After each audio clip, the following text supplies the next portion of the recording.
Well, I'm Bob Zimmer, Member of Parliament for Prince George, Peace River, Northern Rockies, today to talk to you once again about Bill C-21. So I talked to you last week. Many of you saw my video about certain provisions in there. Today I'm going to talk about the so-called Airsoft provision.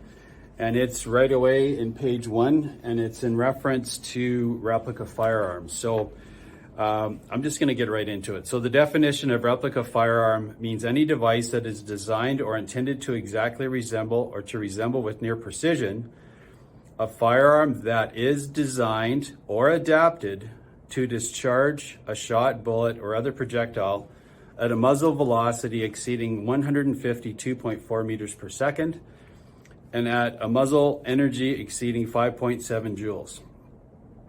Now, it goes on to say that if it's an antique firearm, this doesn't apply, but believe me, it doesn't get any better. I'll read now the certain provisions that become very concerning as a firearms owner. And many of you that are firearms owners understand, the serious consequences of having a prohibited device without being licensed to do so. It's a very serious offense and consequences as a result. So let me get right into these next provisions that are concerning.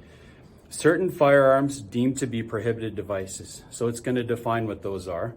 For the purposes of sections 99 to 101, 103 to 107, and 117.03, now that's of the criminal code, a firearm is deemed to be a prohibited device if A, listen for the key language, it is proved that the firearm is not designed or adapted to discharge a shot, bullet, or other projectile at a muzzle velocity exceeding 1.52.4 meters per second, or at a muzzle energy exceeding 5.7 joules. B, the firearm is designed or intended to exactly resemble or to resemble with near precision a firearm other than an antique firearm that is designed or adapted to discharge a shot, bullet, or other projectile at a muzzle velocity exceeding 1.52.4 meters per second and at a muzzle energy exceeding 5.7 joules. So in those two paragraphs, it's clearly defined what a prohibited device is going to be classified or how it's going to be classified.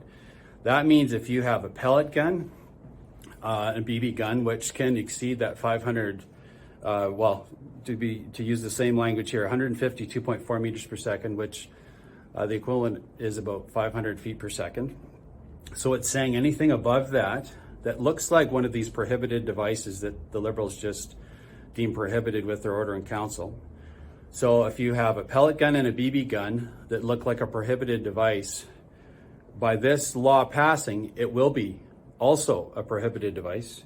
So that's like a pellet gun, BB gun, that's over that 500 feet per second threshold, and anything under by the other definition. So that's where you get into the airsoft and those kinds of airsoft guns that will now be potentially labeled as prohibited devices just because of their appearance. So very concerned, as many of you are, about these provisions. Again, it doesn't do anything to target illegal firearms use and ownership in our big cities, doesn't deal with gun crime that's a problem in places like Toronto, Vancouver, and other Canadian cities, does nothing to address those concerns in this bill. All it does now is that person that has that pellet gun that just looks like one of these prohibited devices, if the law passes again, you're now going to be in possession of a prohibited device and face the consequences thereof. So again, it's targeting lawful firearms owners and those who already know how to use our firearms safely. We go out and shoot cans with our pellet guns safely, and this is going to put you as a pellet gun, BB gun owner, and airsoft gun owner, again, in the government's crosshairs. So sad to say, what you can do is contact rural Liberal MPs and let them know that you don't like the bill and your opposition to it.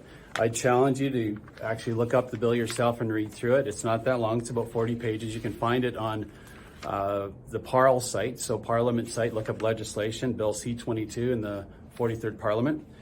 So anyway, I'll finish with that. Have a good look at it. Very concerned about what the provisions are. I'm going to try and do another video on C-22 that came out 2 days after about how the Liberals have gone soft on firearms crime on the other side. So anyway, talk to you soon. Have a good day.